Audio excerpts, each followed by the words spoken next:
bienvenue dans ce nouveau chapitre d'Histoire de première. Cette fois-ci, on s'intéresse à la Première Guerre mondiale et à la place des civils comme acteurs et victimes de la guerre. Tandis que des millions de jeunes gens perdent la vie sur le front, les sociétés entières subissent la guerre, en particulier en Europe et à proximité des différents fronts. Ainsi, la guerre se déroule non seulement à l'avant, sur le front, mais aussi à l'arrière, largement mobilisée pour soutenir les soldats et la victoire dans une perspective de guerre totale. Alors, petit point de cours tout de suite, la guerre totale, c'est quoi? C'est une guerre au cours de laquelle l'État cherche à mobiliser non seulement les soldats, mais aussi tous les moyens dont il dispose, l'industrie, la finance, l'économie, la science, en un mot, l'ensemble de la société.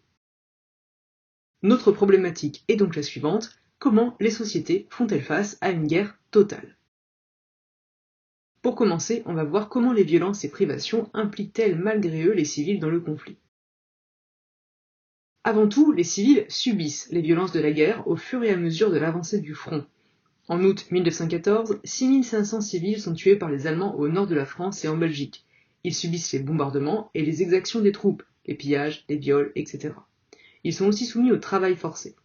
Dans les régions envahies, 20 000 sont déportés en Allemagne dans des camps. La cathédrale de Reims, bombardée et détruite le 19 septembre 1914, et devient un symbole de la tragédie du Nord-Est dans les premières semaines du conflit. Ces bombardements touchent également des villes plus éloignées. Entre 1915 et 1918, Paris et Londres sont bombardés. C'est la Grosse Bertha, qu'on voit ici, qui attaque Paris. À Londres, ce sont les bombardiers Gotha qui prennent le relais des Zeppelins. Les villes allemandes du Rhin, elles, sont bombardées en 1917-1918, plutôt dans la dernière partie du conflit, donc. Tout au long de la guerre, 10 départements français sont occupés. Si le territoire est pillé, ce sont surtout les réquisitions de nourriture qui touchent le plus durement les populations. S'il faut survivre aux violences du front, la question de l'approvisionnement est ainsi la face cachée du conflit. Le blocus naval opéré par les Alliés contre l'Allemagne les affame, et si une aide alimentaire américaine a été négociée et bénéficie un temps aux 9 millions de personnes en Belgique et dans le nord-est de la France, elle est très limitée pendant les phases de guerre sous-marine à outrance. Certains territoires sont ainsi largement touchés par la famine. En Allemagne, en Arménie, en Russie, on meurt de sous-nutrition, et pas seulement sous les bombes. En Italie, en Autriche-Hongrie et dans le reste de l'Empire ottoman, c'est à peine mieux. Rien qu'au Liban, entre 100 000 et 200 000 personnes meurent de famine. Certaines populations sont plus durement touchées que d'autres.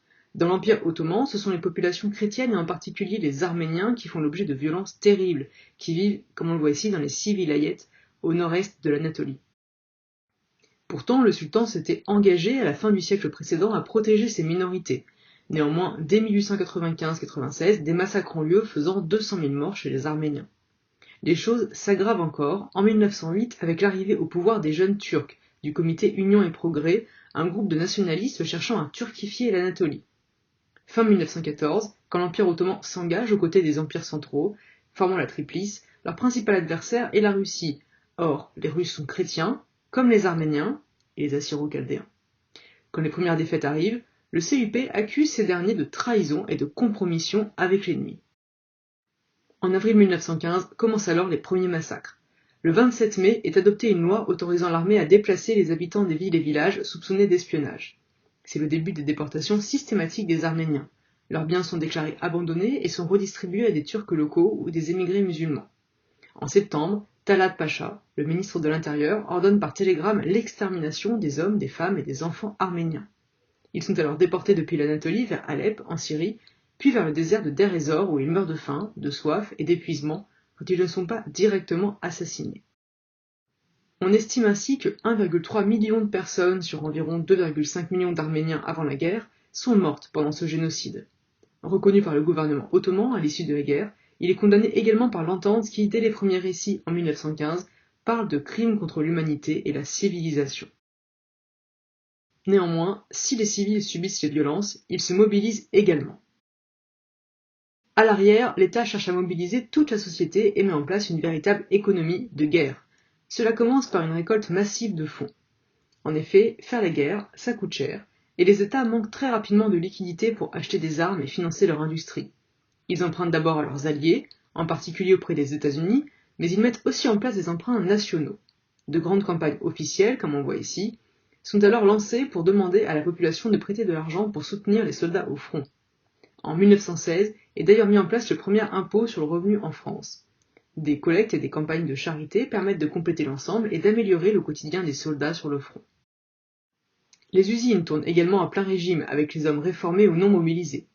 En France, on y trouve aussi des travailleurs des colonies, environ 200 000, et 40 000 volontaires chinois, des engagés.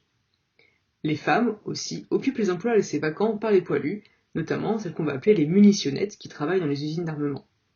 L'industrie est en effet réquisitionnée et convertie pour l'armement. Renault fabrique moins de voitures et de camions et se lance alors dans la construction de chars d'assaut, de moteurs d'avion et d'obus. La production augmente également, on passe de 6 300 travailleurs en 1914 à 22 500 en 1918 pour pouvoir répondre aux commandes publiques. En Allemagne, le plan Hindenburg entraîne lui une forte augmentation de la production de grenades, de mitrailleuses et de pièces d'artillerie. Enfin, les campagnes doivent également produire pour nourrir la patrie. Et si les hommes sont au front, ce sont là encore les femmes qui prennent le relais et font seules les moissons, voire remplacent aussi les chevaux, qui sont, eux aussi, sur le front. La Première Guerre mondiale est une guerre industrielle marquée par la mécanisation très forte du conflit, même si on trouve, on l'a dit, toujours des chevaux en quantité importante sur le front. Les nouvelles technologies, les voitures, les camions et les chars s'imposent rapidement. La recherche scientifique se met aussi au service de la guerre et du commandement. En Allemagne, c'est Fritz Haber, qui devient prix Nobel de chimie en 1918 pour la synthèse de l'ammoniac, qui met au point les premiers gaz de combat. La médecine progresse également très vite pour faire face aux blessures des soldats.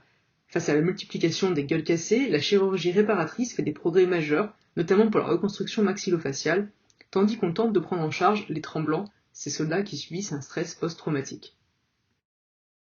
Dès 1914, Marie Curie et sa fille Irène, ainsi que l'Institut du Radium, travaillent à mieux soigner les blessés.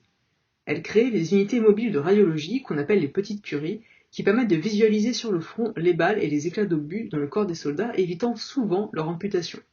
Le dispositif est complété à l'arrière par la création de 800 postes de radiologie. Ainsi, la science s'est véritablement mise au service de la guerre et des soldats. Avec la mobilisation générale de 3,7 millions d'hommes en août 1914 en France, ils sont 8 millions à la fin du conflit, les femmes ont donc dû les remplacer, comme on l'a déjà vu, pour continuer à faire tourner le pays, les usines et la vie quotidienne à la maison, et même les enfants sont mobilisés. Le 6 août 1914, René Viviani, président du Conseil, fait alors un appel aux femmes françaises pour maintenir l'activité agricole, faire les vendanges et les moissons, pour assurer l'approvisionnement du pays. Si beaucoup de femmes travaillent déjà avant la guerre, la proportion dans les usines augmente considérablement. Chez Renault, on passe ainsi de 3% à 31% de femmes pendant le conflit. Les femmes de la bourgeoisie, elles, sont marraines de guerre et organisent des collectes de vêtements pour les poilus. Les infirmières sont aussi le plus souvent des femmes, et certaines d'entre elles n'hésitent pas à résister, espionner, voire à se travestir et à se battre sur le front comme Edith Cavell. Leur place est ainsi valorisée et leur salaire augmente même s'il reste inférieur à celui des hommes. Néanmoins, si elles obtiennent le droit de vote au Royaume-Uni en 1918 pour récompenser leur engagement, elles doivent attendre 1944 en France. C'est long. Alors, est-ce que ces sociétés sont en fait réellement et pleinement engagées dans cette guerre totale ? Pour encadrer la société et lutter contre le défaitisme, la presse est strictement contrôlée, l'information est totalement sous contrôle. Dès le 2 août 1914, la liberté de la presse est suspendue en France. Les informations sensibles, antipatriotiques ou pacifistes sont supprimées et les articles incriminés supprimés, laissant de grands encarts blancs dans les journaux. Ce contrôle est dénoncé par les journalistes. Le journal de Clémenceau, qu'on voit ici, L'Homme libre, se renomme L'Homme enchaîné. Et sur la même veine, en 1915 est créé le fameux Canard enchaîné. La propagande est omniprésente. On apprend dans les journaux que les balles de l'ennemi ricochent mollement sur les casques français. C'est le temps du bourrage de crâne.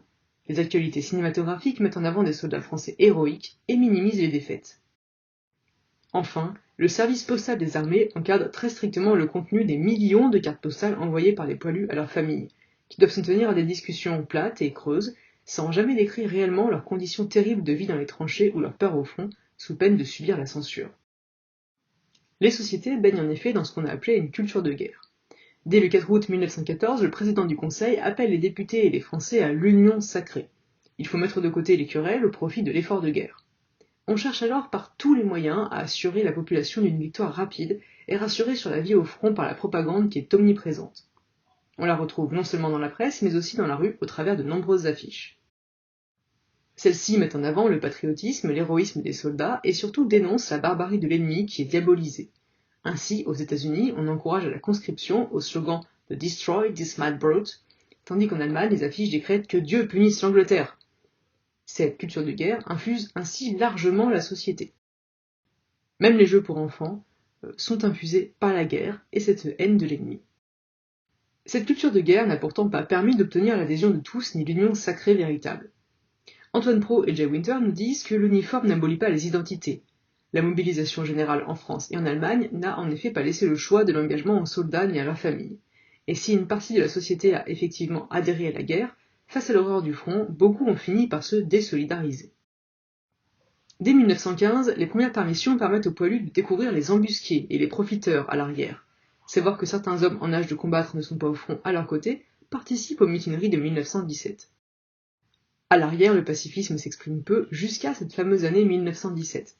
Les tensions sociales accumulées par 3 années d'un conflit qui semble éternel éclatent. En Russie, la révolution d'octobre fait tomber le régime tsariste. En Allemagne, en avril, des grèves contre le rationnement se déclenchent à Hambourg, Berlin, Leipzig, alors que les populations meurent de faim. En France, les rendements toujours plus élevés exigés dans les usines, ils font des journées de 11 heures pendant la guerre, et l'inflation entraîne des grèves importantes à la mi-mai. Ce sont d'abord les midinettes, ces ouvrières de la couture, qui se soulèvent. Elles réclament le samedi après-midi de libre et une indemnité de vie chère. En juin, le mouvement s'élargit et on compte désormais 300 000 grévistes. Le 11 juin, le gouvernement de Clemenceau est obligé de légiférer pour instaurer la semaine de 5 jours. Celui qui sera plus tard le père de la victoire parvient ainsi à restaurer la confiance pour la fin de la guerre en France, grâce également aux réformes menées par Pétain, qui améliorent l'ordinaire des poilus. En conclusion, on peut noter que la mobilisation des sociétés aura été essentielle dans la Première Guerre mondiale. Guerre industrielle, guerre totale, elle a demandé l'engagement de tous et toutes pour essayer de mener son pays vers la victoire. Si la défaite de la Triple Alliance provient de l'intervention américaine et de la révolte arabe, c'est aussi l'arrière et le refus des sociétés de poursuivre la guerre qui va précipiter la fin du conflit.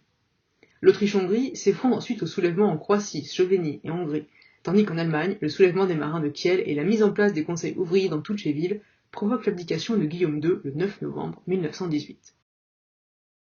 Merci d'avoir regardé cette nouvelle vidéo d'histoire et on se dit à très bientôt en classe.